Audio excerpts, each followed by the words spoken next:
Yom HaShishi Echulu HaShamayim V'Yaretz V'Chol Tzom. Breakneck Through the Bible, presented by Torch Dallas. Your host, Rabbi Epstein. Welcome, Tom. Great to see you again. How's everything going? Very well, Rabbi. Thank you. Okay, thank you for coming here. Let's jump right into day number 2. And God said, "Let there be a firmament in the midst of the waters, and let it separate between water and water." So God made the firmament and separated between the waters which were beneath the firmament and the waters which were above the firmament. And it was so. So one question here, Rabbi. The word firmament, prior to studying with you and studying davening, I never heard of the word firmament before. It's a very good question, Tom. The word firmament, and this actually, that God split the upper waters and lower waters, in my mind, is sort of one place in the Bible that I don't know exactly what it looks like, because what are the lower waters and what are the upper waters? It's like, are the lower waters subterranean waters, and the upper waters is at the seas, or is the seas the lower water, and there's some water up there that we haven't run into yet? Or is it space ice that's floating in the space? So I don't know exactly what it is, but I will tell you just a few things that are quite interesting. Number one, there are 7 levels to heaven. Okay, the Talmud in Tractate Chagiga, page 12b, goes ahead and labels the 7 levels of heaven. So I'm going to tell you what they are. The first level is called the vilon, or curtain. Nothing happens within this curtain, this heaven, but in the morning it withdraws like a curtain, allowing the daylight to shine through, and in the evening it goes forth, preventing the light of the sun from reaching earth. Thus it renews the work of creation every day. So that's level 1 is the vilon. Level 2 is rakia, or firmament, in which the sun, moon, stars, and constellations are suspended. Heaven number 3 is called shachakim, which stands for powders or pulverizes, in which stand millstones that grind manna for the righteous. So again, these things might be spiritual concepts. Number 4 is zavol, temple, in which stands the heavenly Jerusalem, heavenly temple, and heavenly altar, upon which the great angelic prince Michael offers up offerings. Number 5 is the ma'on, dwellings, in which groups of ministering angels recite songs of praise to God through the night, but remain silent by day in deference to the Jewish people. Number 6 is called machon, foundation or establishment, in which are storehouses of snow and of hail, the attics in which harmful dew and heavy rainfalls are stored, and chamber of the whirlwind and the tempest, the grotto of smoke with its doors of fire, all of them used to retribution against the wicked. And the 7th and final one is called aravos, willows or darkening or mixtures, in which are righteousness, justice, and charity, cachet of life, peace, and blessings, the soul of the righteous, the spirit and souls that are destined to be born, and the life-giving dew with which God will resurrect the dead.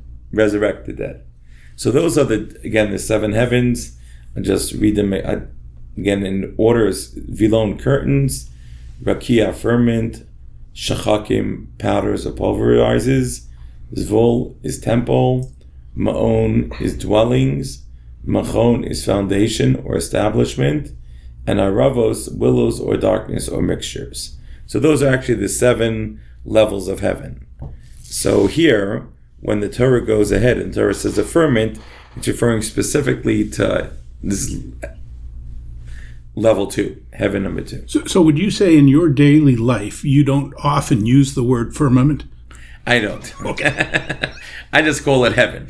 Gotcha. Okay, heaven, just meaning up there.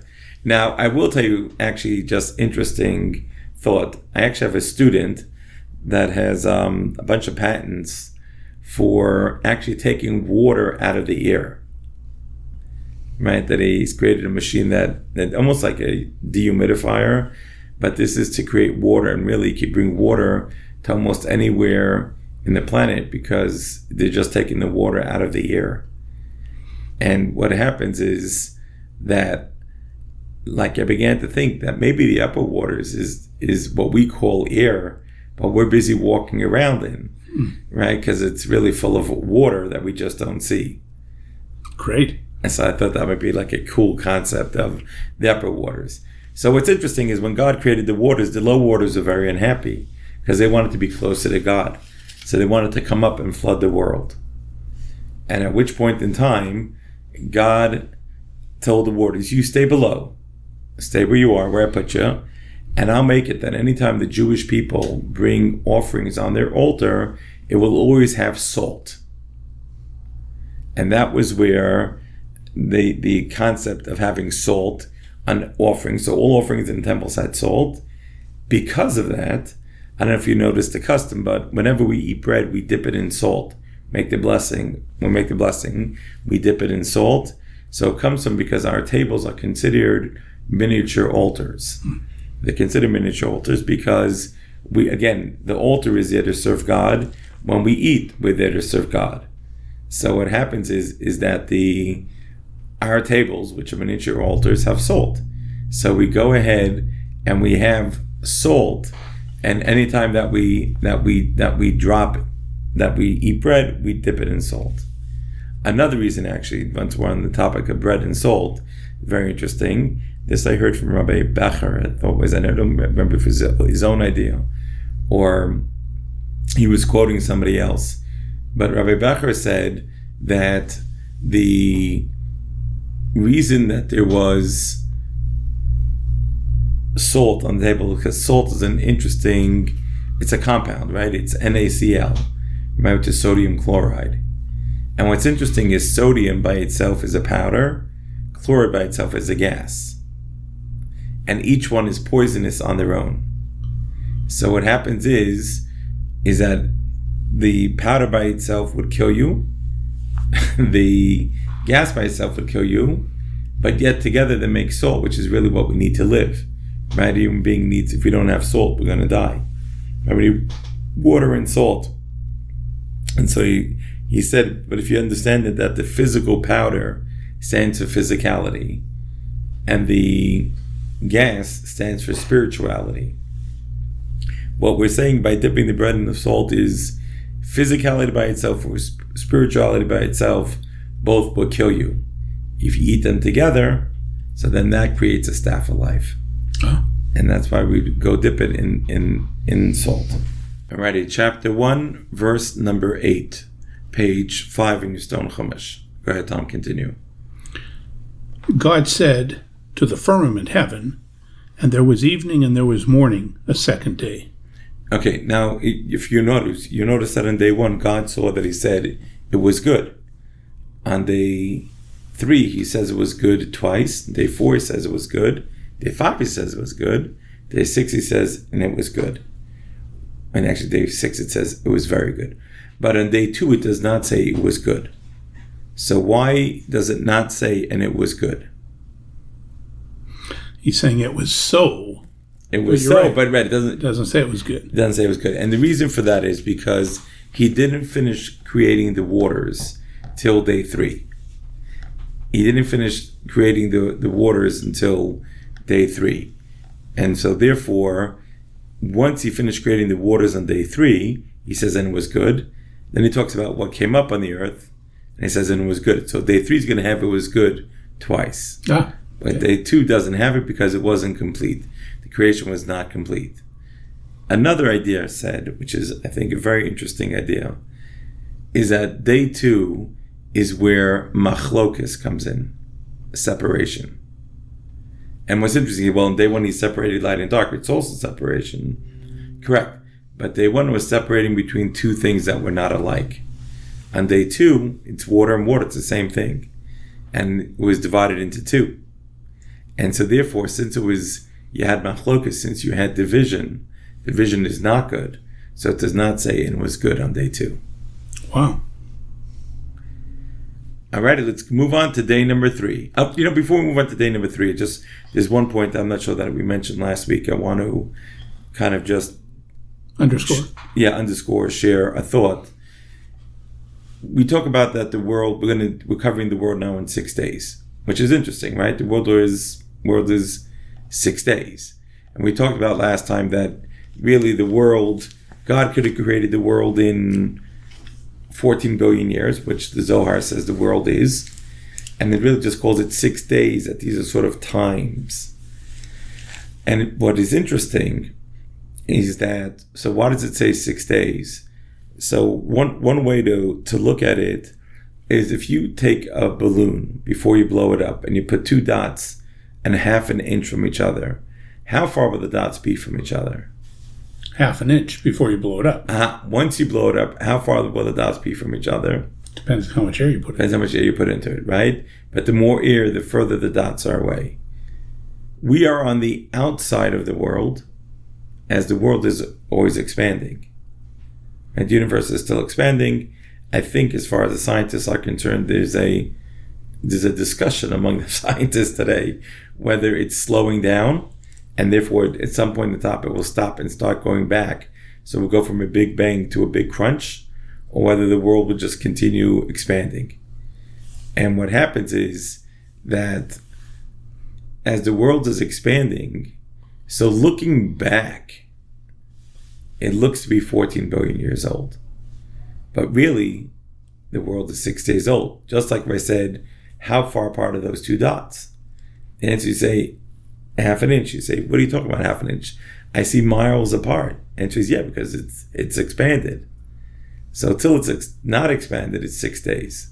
So really, the Torah is God saying, looking from the Big Bang forward, it's 6 days. But for us, looking back, it could be 14 billion years old. And if you actually do the math, and the world has expanded, I'm not sure how many times, 1 million times, I forgot how many millions of times, the world has expanded. And you take your 14 billion years and you bring it back, or you just keep on dividing it, you'll come back to 6 days. So, Rabbi, you said that the scientists are unclear on whether the universe is continuing to expand or it will begin to contract at some point. What does the Torah teach? So, very interesting. So, the Torah teaches us that the world was created for 6,000 years, as we know today. Then there'll be a 7,000th, it would be like 1,000 years of Mashiach. And then there's going to be even an 8,000th, a 9,000th, a 10,000th, in which, in my understanding of it, and so this is really where you get way into Kabbalah, into Jewish thought, into Jewish Kabbalah is Jewish mysticism, right? It's sort of that the world will sort of revert back to a place of spirituality. So there really won't be a need for the world. As we know it. As we know it. And so therefore, at that point in time, like, all right, who knows? But 10,000 years, we're going to be okay. Yeah, we're not going to be around. Last night, I was having Malav Malka, with my son, eating the meal after Shabbat. You're supposed to have a meal after Shabbat. So we were having a little meal there with his friends, and they were playing sort of like these pranks. So there's some New York station that pranks these people. And the way they were pranking these people was, and they get something like a friend calls them up and says, hey, I want you to prank my friend. And they went ahead and they pranked this guy. They went to a store. He says, hey, you work at this store? He says, yeah. I said, well, I just bought from you a solar calendar. So the guy goes, yeah. He says, well, the sun's going to burn out in 20 million years.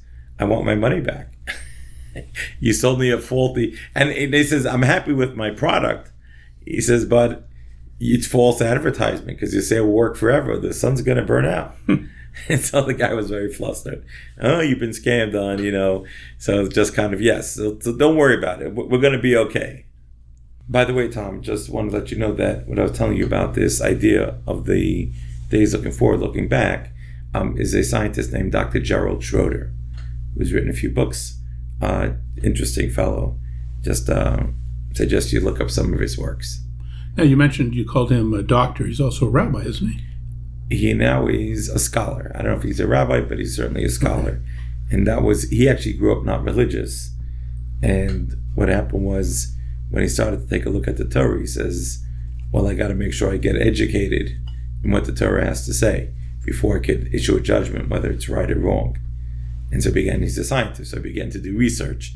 And the more research he did, the more he began to realize that, hey, this book is really very compelling, and I probably should become religious. And then I have to be religious because it's true. And that was sort of what he went through and how he went ahead and he did it. Then he became religious. So he was a scientist first, and then I think an astrophysicist. So we're on to day 3, Rabbi? I'm on to day number 3. Verse number 9. Chapter 1, verse number 9. What I'd like to do is I'd like to read through the day, the whole day number 3, then we'll go back and start from the top, and we'll stop you then. Perfect. God said, let the waters beneath the heaven be gathered into one area, and let the dry land appear. And it was so. God called the dry land earth, and to the gathering of the waters he called seas. And God saw that it was good. God said, let the earth sprout vegetation, herbage yielding seed, fruit trees yielding fruit, each after its kind containing its own seed on the earth. And it was so. And the earth brought forth vegetation, herbage yielding seed of its kind, the trees yielding fruit, each containing its seed after its kind. And God saw that it was good. And there was evening and there was morning on the 3rd day. Excellent. Okay, so now let's start again, and I'll stop you along the way. Verse number 9. God said, let the waters beneath the heavens be gathered into one area, and let the dry land appear. And it was so. God called the dry land earth, and to the gathering of the waters he called seas. And God saw that it was good. Right here it says God saw that was good. This was the completion of the work that he started on day 2 of the waters and the earth. What's interesting, he calls it seas in the plural. But the question is, if all the waters of the seas are connected, so then why is it called seas in the plural? And Rashi brings down, he says, because they're called seas because the fish that you get in one area is not the same as the fish you get in another area. So, for example, if you ever go shopping, they'll sell you Pacific salmon or they'll sell you Atlantic salmon. Right? They're the same fish. Why do they taste differently? The answer is because the fish, the waters, right, is different, either composites, it's different temperatures, and therefore, at that point in time, so therefore, they're called different seas, even though they're all connected. And what's interesting, I don't know if you've ever been there, but if you take a look where the Atlantic and Pacific Ocean meet, south of South America, you'll see actually that they even look different, kind of the weirdest thing. And you see that as you could sail right over it, but actually the waters look differently. It's kind of like the coolest thing. I looked at that, it was just crazy, right? But that's because they're different salinities, different temperatures, and therefore they look different. Go ahead. God said, let the earth sprout vegetation, herbage yielding seed, fruit trees yielding fruit, each of its kind, containing its own seed on the earth. And it was so. And the earth brought forth vegetation, herbage yielding seed after its kind, and trees yielding fruit, each containing its seed after its kind. And God saw that this was good. So did the land listen to what God told it to do? Well, one would think so. So if you read in the Hebrew, God said that the tree itself should be a fruit, and it should produce a fruit. And it says when the land produced a tree, it produced a tree yielding fruit, but not that the tree itself tasted like a fruit. So it says a fruit tree bearing fruit is how it says in English, and it says a tree bearing fruit, so not a fruit tree.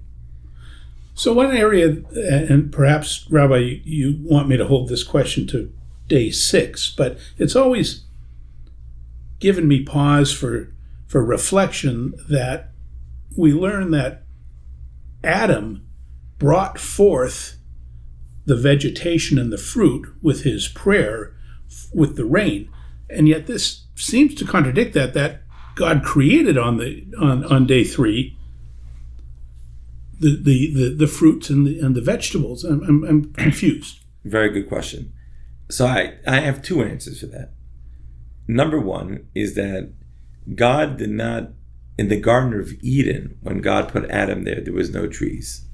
All the vegetation was underneath the ground. But in the millions and millions and millions of square miles in the rest of the world, where Adam was not, the trees could have been on day 3. That's my first thought.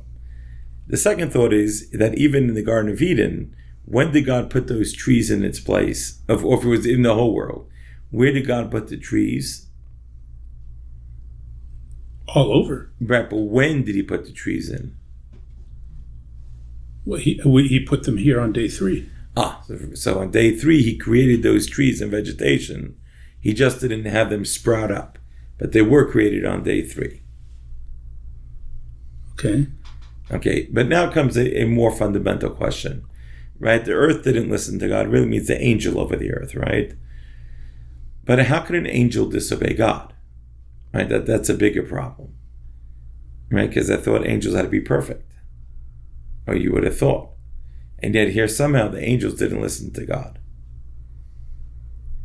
So the idea here, and this question bothered me for many, many, many years. So one day I had the honor of my Rabbi Tzvi Kushlevsky, who's in Israel. I studied there for almost 3 years. Big Torah scholar. And he was coming to Dallas, and I had the honor of driving him around. Now, the rule is when you have a great sage, you want to try to go ahead and to prepare as many questions as you can and just shut your mouth and just listen to what they have to say. You know, I kind of feel like pearls are just coming out of their mouth, and you have like a cup underneath their mouth just catching all the pearls as they come out. So what I did was I prepared some questions. And this is one of the questions I prepared. How could the land not listen to God? How could the angel not listen to God? And he told me a beautiful idea. And he said, man was going to be created from the dirt of the ground. And the essence of man is that we have free will. And we can make choices. And really our whole life is really a question of how we go ahead and how we exercise our free will. And so therefore, when it comes to exercising our free will, at that point in time,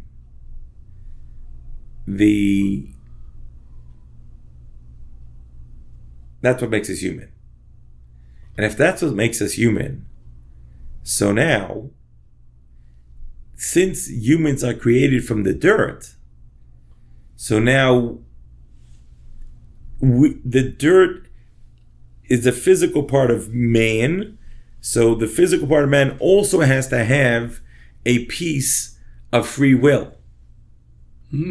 So therefore, so you're saying the earth had free will to some extent. So to speak, because it had to show that man that was going to be created from dirt. Interesting. So therefore, the physical part of us had the ability to make a free will decision. Wow.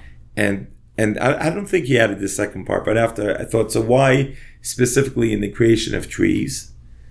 So there's a verse that says, Ki ha'adam eitz hasadeh, that man is the tree of the field. And so therefore, the trees represent man.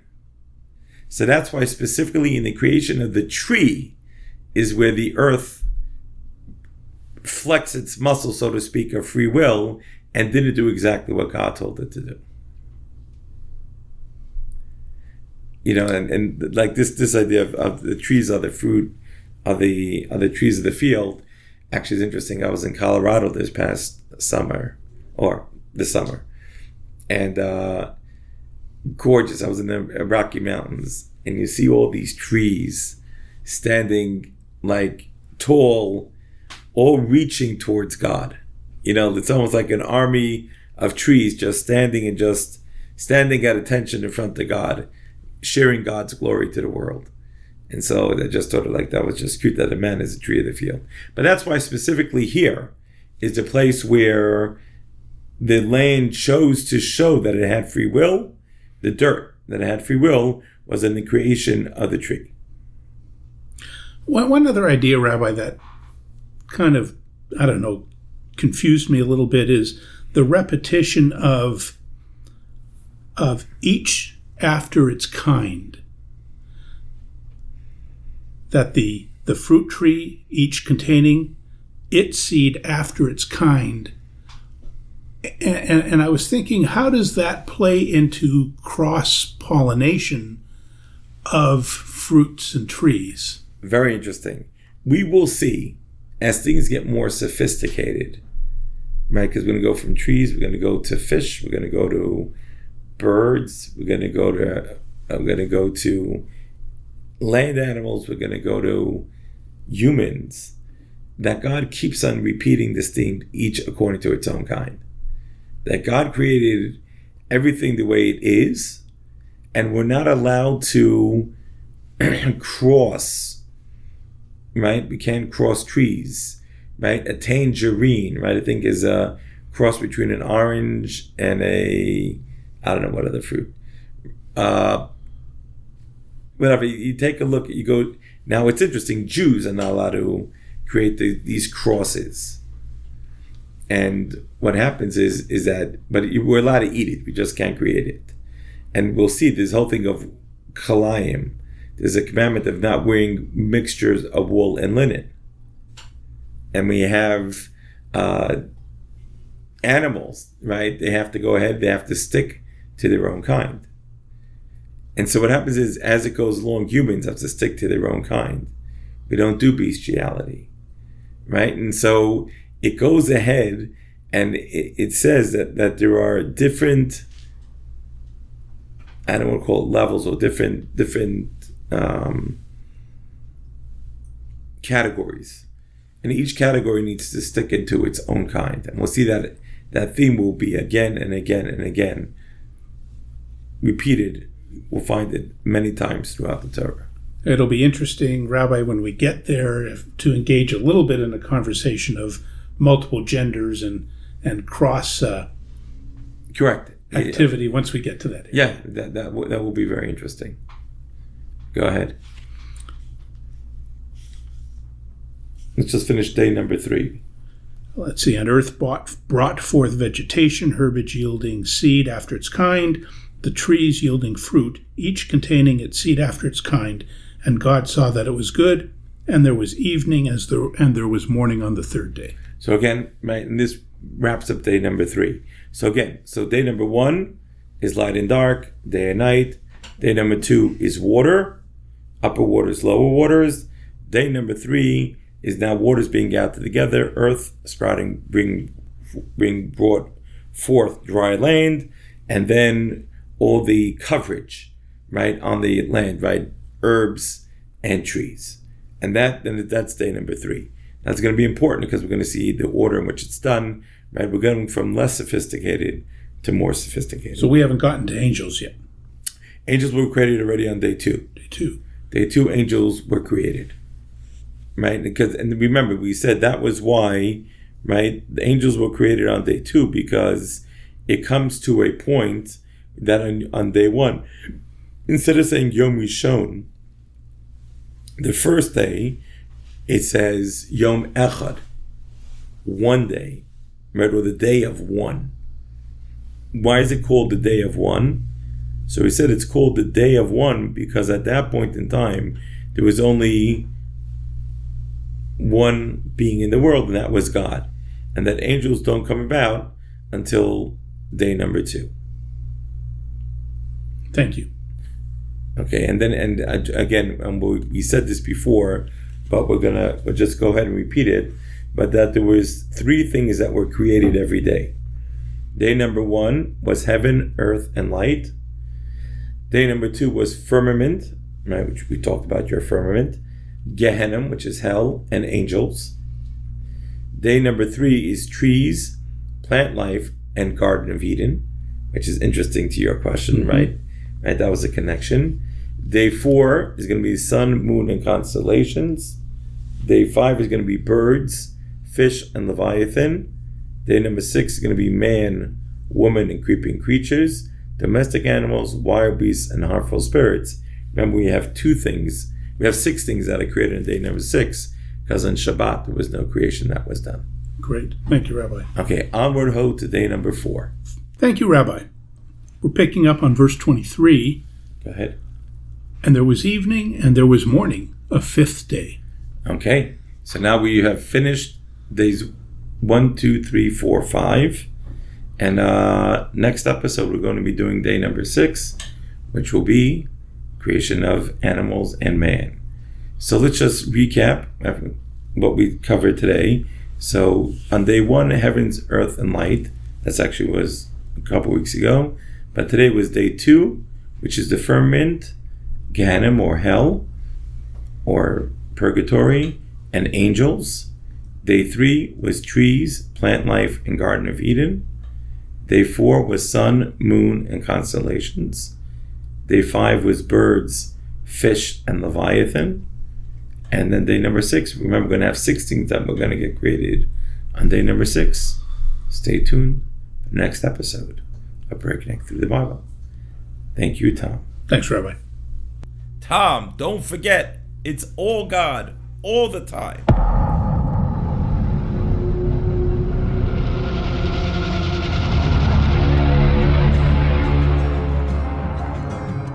Thank you for joining us for another episode of Breakneck Through the Bible, as presented by Torch Dallas.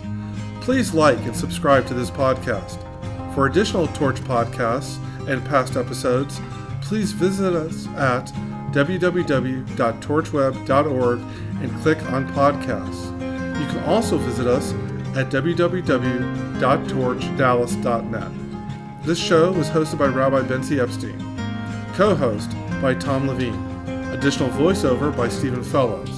Sound recording and editing, Eitan Ayan. Co-producers, Eitan Ayan, Rabbi Epstein, and Stephen Fellows. Executive producer, Stephen Fellows. Marketing by Jared Leshin of Hypersway. Special thanks goes to Rabbi Arya Wolbe of Torch Houston. Tell your friends and help us grow. Please visit where you get your podcast and give us a rating. It's the best way to help people find us. This has been a production of Torch Dallas. Thank you, and we look forward to you joining us again for another episode of Breakneck Through the Bible.